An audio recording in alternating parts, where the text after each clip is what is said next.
ये जो फिल्म मैं देख कर आया हूँ, खुदा हाफिज पार्ट 2 अग्नि परीक्षा, तो बेसिकली ये एक हार्ड हिटिंग सब्जेक्ट पर बनी फिल्म है, रेप। और पहले ही बता दूं कि इस फिल्म को ए सर्टिफिकेट मिला है, एडल्ट सर्टिफिकेट। इसलिए नहीं कि इसमें एडल्ट या कोई सेक्सुअल इंटीमेट सीन्स है, इसलिए क्योंकि इस फिल्म को समझने और महसूस करने के लिए एक एडल्ट दिमाग चाहिए, एक मैच्योर दिमाग। आइए बात करते हैं। तो हेलो, मेरा नाम है योगी और हमारी मुलाकात बार बार होगी। खुदा हाफिज पार्ट 2 को देखने से पहले आपको इसके पहले पार्ट के बारे में जानना बहुत जरूरी है कि समीर और नरगिस यानी इस फिल्म के लीड हीरो और उसके फैमिली के साथ क्या हुआ था, क्योंकि सेकंड पार्ट की स्टोरी भी पिछले पार्ट से ही शुरू होती है। और जैसे कि आपने ट्रेलर में भी देखा होगा कि जो कुछ भी नरगिस के साथ हुआ था वो 1 साल बाद भी उसी मेंटल ट्रॉमा में है। समीर सोचता है कि अगर उनके लाइफ में एक बच्चा आ जाए तो शायद उसकी बीवी की हालत सुधर जाएगी, पर जिस मेंटल ट्रॉमा से वो गुजर रही है उसके मेडिकल कंडीशन को देखते हुए पॉसिबल नहीं है। तो ही decide to adopt the girl child और उसके बाद उनकी लाइफ चेंज हो जाती है। पर अचानक से उनकी लड़की किडनैप हो जाती है और कहानी में आता है एक ट्विस्ट। अब वो किडनैप क्यों हुई, किस वजह से हुई, किसने उसको किडनैप किया और उसके फादर उसे बचा पाएंगे कि नहीं, ये सब जानने के लिए आपको मूवी देखना बहुत जरूरी है। आगे और भी डिटेल में बात करते हैं, लेकिन उसके पहले क्या आप एक फ्रेशर है जिनको लीडिंग कंपनीज में जॉब मिलना एक सपना सा लग रहा है? इस इश्यू का सोल्यूशन है री-लेवल बाय अनअकैडमी। देखिए पोरला तेज को, इन्होंने री-लेवल के थ्रू नोआ बेनिफिट्स में सेल्स का जॉब लिया, वो भी 77% सैलरी हाइक के साथ। फिर है वत्सल शर्मा जो कि मैकेनिकल इंजीनियर थे और उन्होंने कोडिंग में अपना करियर बनाया और री-लेवल की हेल्प से विंगीफाई में सॉफ्टवेयर इंजीनियर बने। री-लेवल से आप बस एक टेस्ट देकर अपना ड्रीम जॉब पा सकते हो। यही नहीं, री-लेवल सिलेक्ट से आप इंडिया की टॉप कंपनीज में जॉब ले सकते हो, एकदम मस्त पैकेजेस के साथ। 6 से 10 जुलाई में आपने फ्री टेस्ट स्लॉट बुक करना है to participate in the event. और इसका बेस्ट पार्ट है, डेली टॉप स्कोरर्स को मिलेंगे अमेजॉन वाउचर्स अप टू ₹30,000 और इवेंट टॉपर्स को मिलेंगे amazing Apple goodies like MacBook, iPhone and I watch. और इवेंट के टॉप 100 स्कोरर्स को मिलेंगे गवर्नमेंट रिकॉग्नाइज्ड सर्टिफिकेट्स। अब आप टोटल 19 कैटेगरीज में अपना करियर बना सकते हो और हाल ही में इन्होंने कंटेंट राइटिंग के लिए भी टेस्ट इंट्रोड्यूस किए हैं, तो ये अपॉर्चुनिटी मिस मत करना। री-लेवल सिलेक्ट की लिंक डिस्क्रिप्शन में है, जाओ और अपना टेस्ट स्लॉट बुक कर लो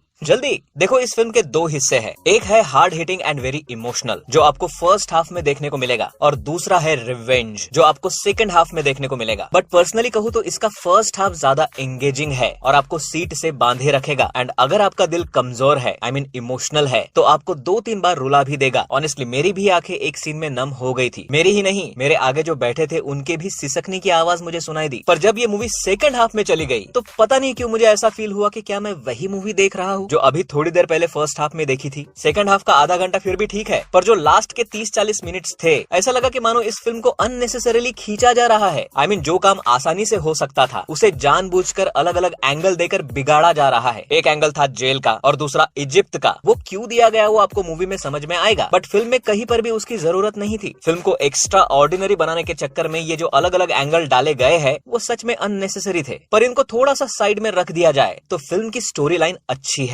जिस टॉपिक पर इन्होंने फिल्म बनाई है और जिस तरह से बनाई है वो काबिले तारीफ है, क्योंकि ऐसे टॉपिक पर इस तरीके से फिल्म बनाना आसान बात नहीं होती। ऊपर से ऐसे टॉपिक के लिए एक्टिंग भी बहुत मायने रखती है, जिसमें विद्युत जामवाल ने कहीं पर भी निराश नहीं किया। As husband and as father वो अपने लाइफ में स्टेबिलिटी लाने की जिस तरह से कोशिश कर रहे थे और उसमें उनकी एक्टिंग कमाल की थी। और बाद में सेकंड हाफ में रिवेंज में भी उन्होंने कमाल किया है। बट इस मूवी में आपको मार्शल आर्ट का जादूगर या फाइट मास्टर विद्युत जामवाल कम और एक आम इंसान ज्यादा दिखेगा जो अपनी लड़ाई लड़ रहा है एक आम इंसान की तरह। कोई फालतू के स्टंट्स या फाइट सीन्स नहीं है, जो कुछ भी है वो एक पिता और पति के नजरिए से दिखाने की कोशिश की गई है। फिल्म के गाने काफी अच्छे हैं।